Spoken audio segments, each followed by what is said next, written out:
Good morning, everyone. So, my presentation today will be focusing on the curriculum and pedagogy critique for the Form 6 or Year 11 students. So, the subject that I'll be focusing on is history. And history is the story of people and changes in their lives. It is very important for students to learn and understand the history of their country, people, and their culture. The history syllabus that I'm using for my Form 6 students contain or describe six topics. One topic is compulsory or is known as a core topic, and the other five are optional topics. So sorry. Okay.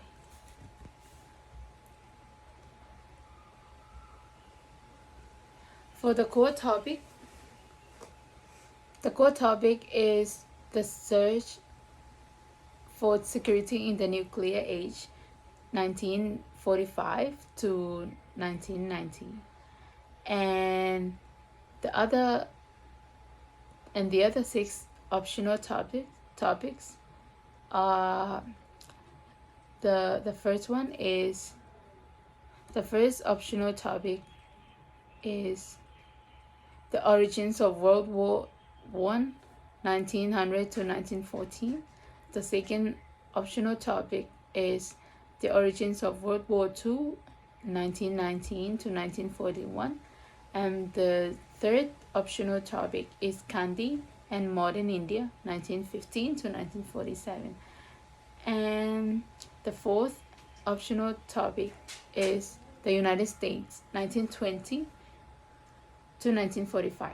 And the last optional topic is Japan, 1912 to 1945. Okay, so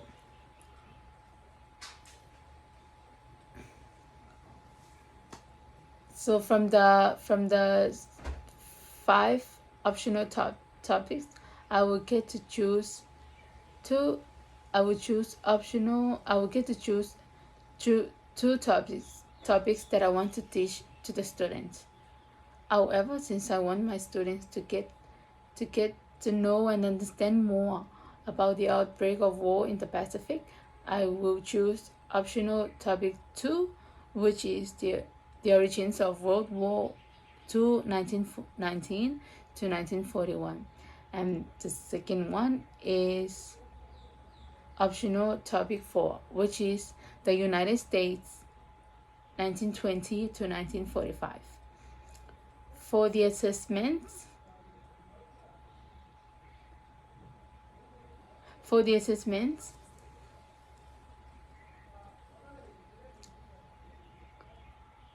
students are required to work on one major assignment, which is the research study, which will have a value of 20%, and 5 minor tasks, which also worth 20%. These two assessments will be all internally assessed, along with the final examination that have a value of 60%. The score of this assessment will be used as a student final grade in the subject. Students should be working on this assessment during class time and also during non-school time. If they have private time, then they can work on doing the homework that they are given or can work on their major task. So moving on to the next slide. The nature of discipline, the nature of discipline the senior subject belongs to. Okay, the subject area that our learning will focus on is history. This subject is really important to take or study because it helps students understand the continuing changing in history and how the modern world is shaped. Another importance of this subject that I think it made this subject unique and different from other subjects is that it helps the younger generation understand, and appreciate the culture, their heritage, culture, and values. I believe that the more the world is changing to modern era, the culture is also changing. This is where people get to adapt new cultures, new lifestyles, experience language of loss, and so forth, which is very sad. However, the studying studying history can help students preserve all these, which I think it made this subject unique from any other subject.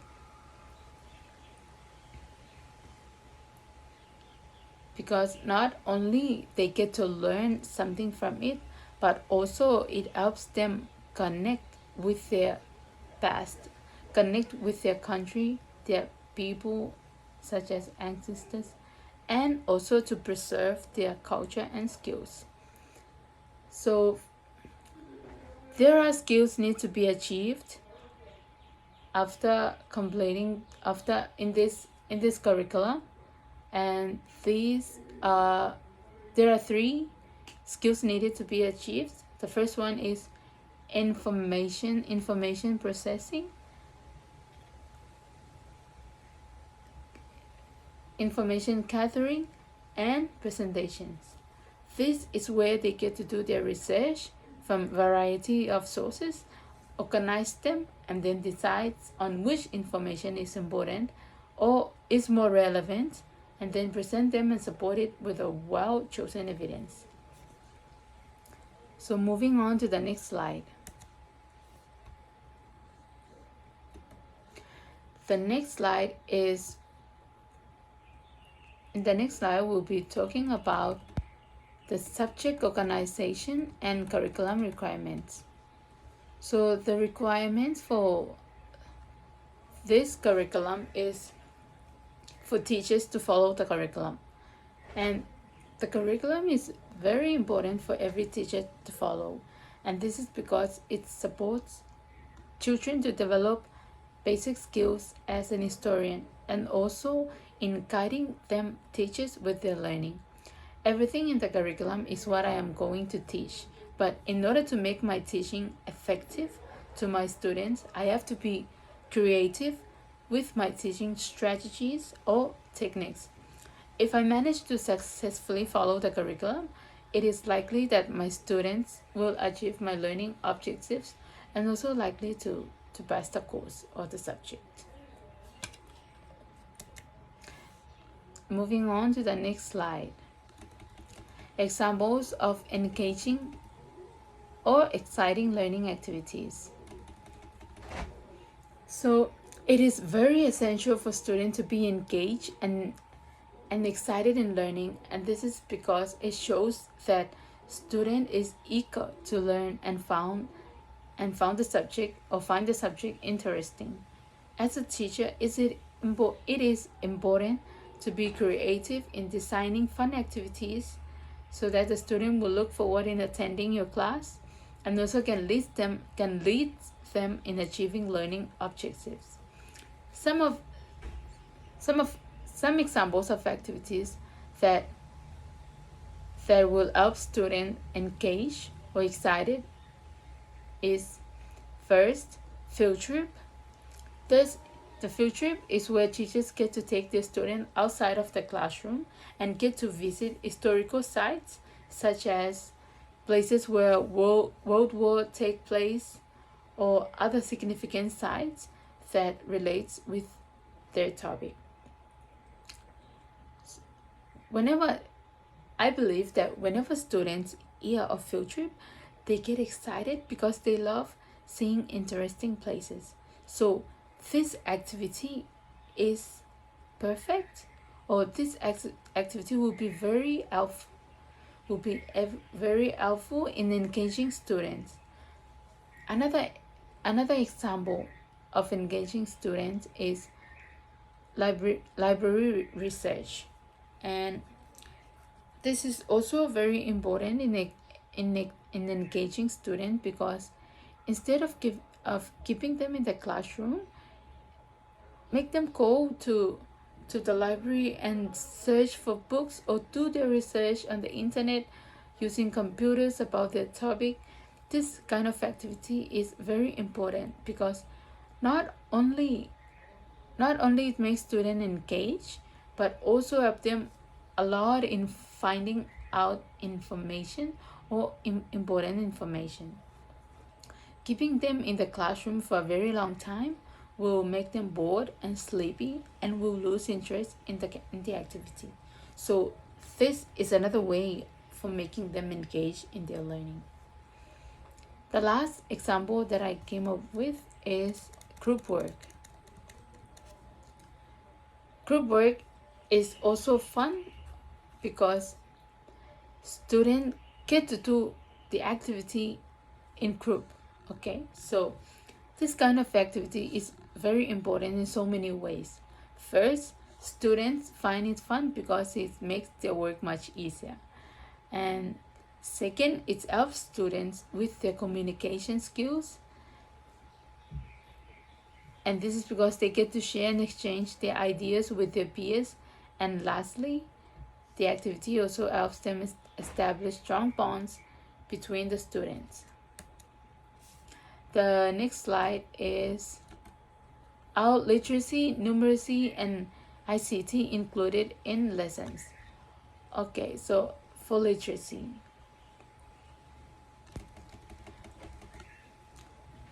As history teachers, we do literacy all the time, and this is because of the nature of the subject.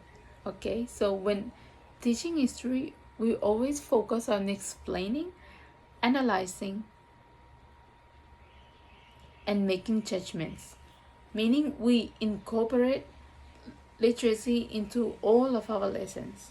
So the example of our literacy was being included in the lesson is by first reading, writing, and discussions. For numeracy,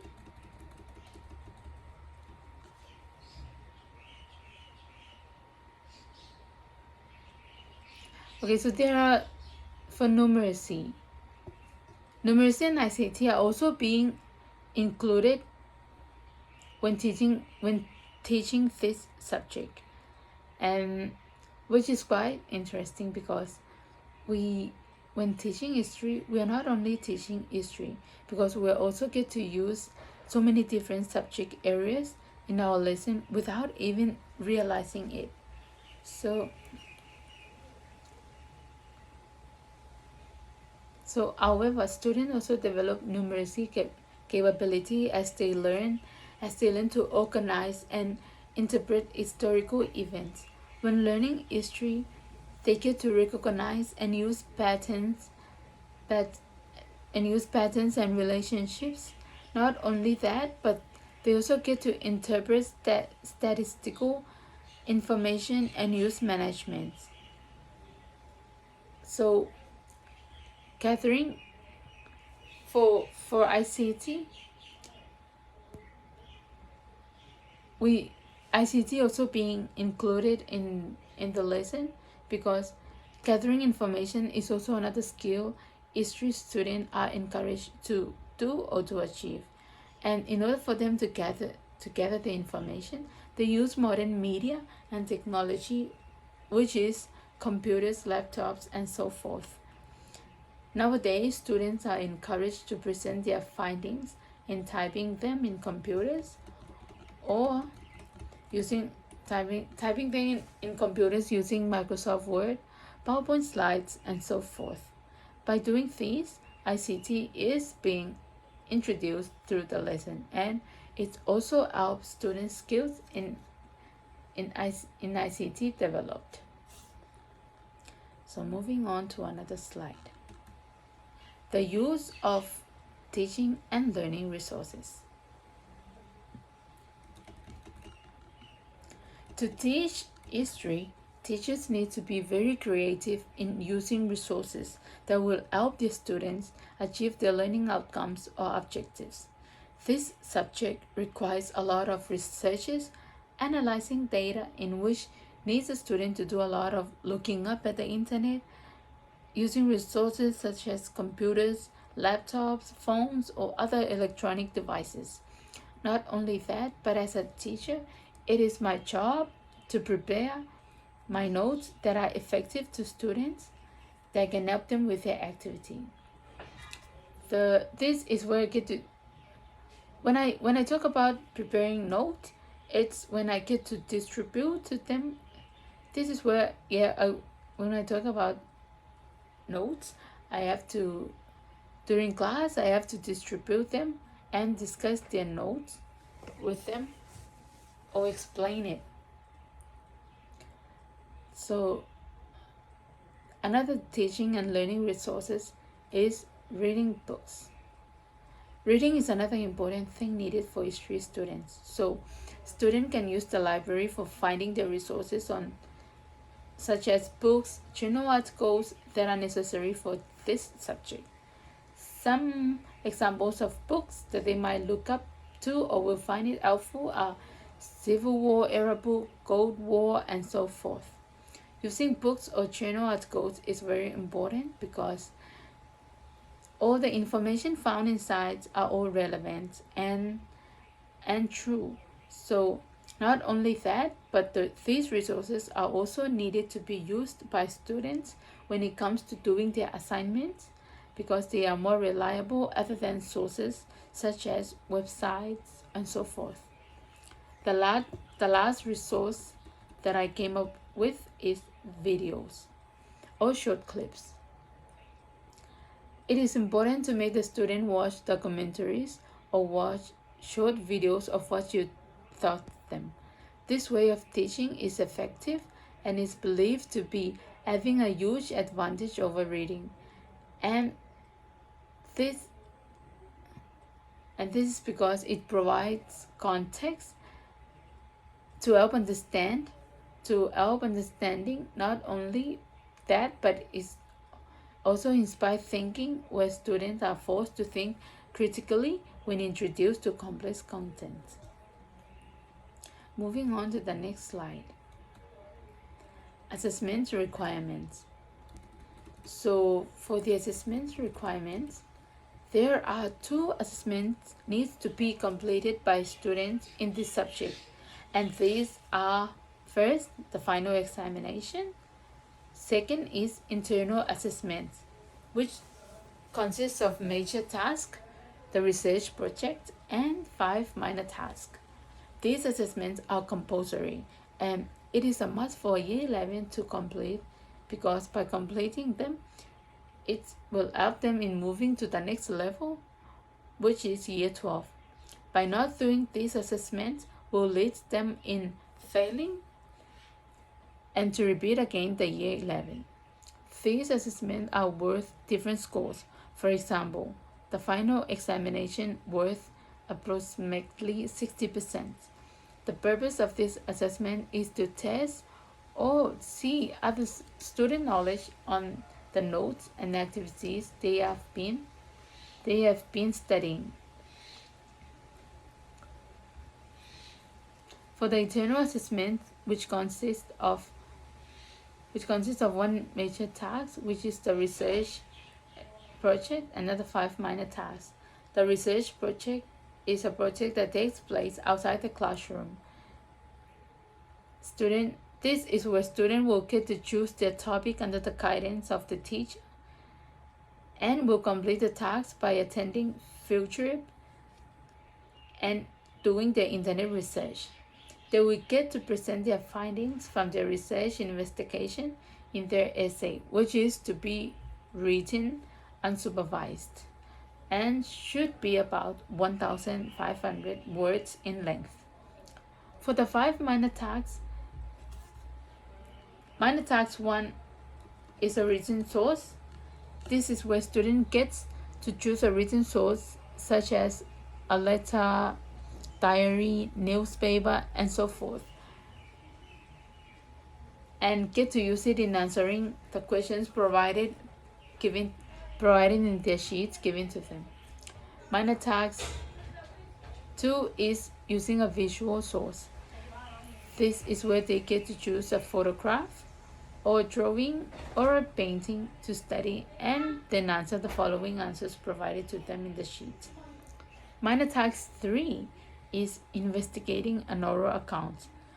This is where students get to choose an item of oral history of an item of oral history, such as taped or a live interview with someone recounting local history, and again answer the questions provided to them. Minor task 4 is investigating an historic site, where students get to visit a local site of their interest, such as cemetery, monuments, a shipwreck, etc., and then use it again to answer the questions. The last task is minor task 5, which is examining artifacts. This is where student gets to visit places where artifacts are stored at, and then choose the artifacts they are interested in and study it. Now we'll come to our final slide, which is the teaching strategies, methodologies, thinking approaches, and learning experience for subject area. As a teacher, it is our responsibility to make sure our teaching is effective and to be smart to adjust our teaching if we know that it is not effective. When teaching history subject, I have to be smart in coming up with strategies that will make my lesson fun, engaging, where student will find it where student will enjoy it and will be interested and wanting to learn and know more of it and know more about it. One strategy that I will be using when teaching history is the use of media and technology in the classroom.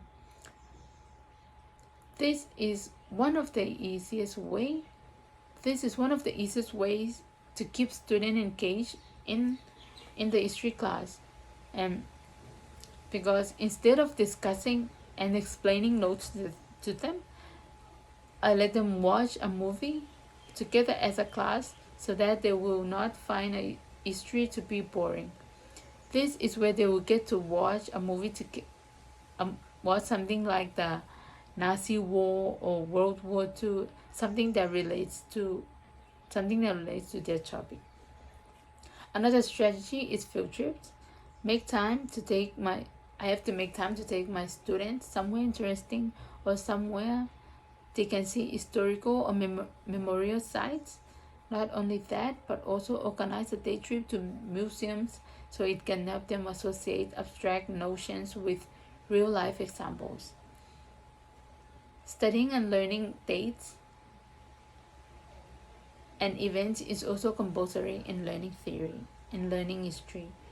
So it is important to be creative in finding teaching strategies that will help or make it easier for your students in learning events, dates, and people who are in the events, the names of people who are in the events. So the strategy that will be perfect for this is to ask them to compose a song about the events. So in the song, they will get to include events, dates, the names of people, and so forth. The importance of this is that the song will stuck in their mind, which will make them remember about the event they all include in their song. For the teaching methodologies, there are 4 skills that I will be talking about for the teaching methodologies. So these 4 skills are introducing, explaining, questioning, and reinforcement. For introducing the activity to the student is important because it helps student get an image of what the activity is about. The second one is explaining. So explaining is also important because they get to understand what they need to do and accomplish in their learning.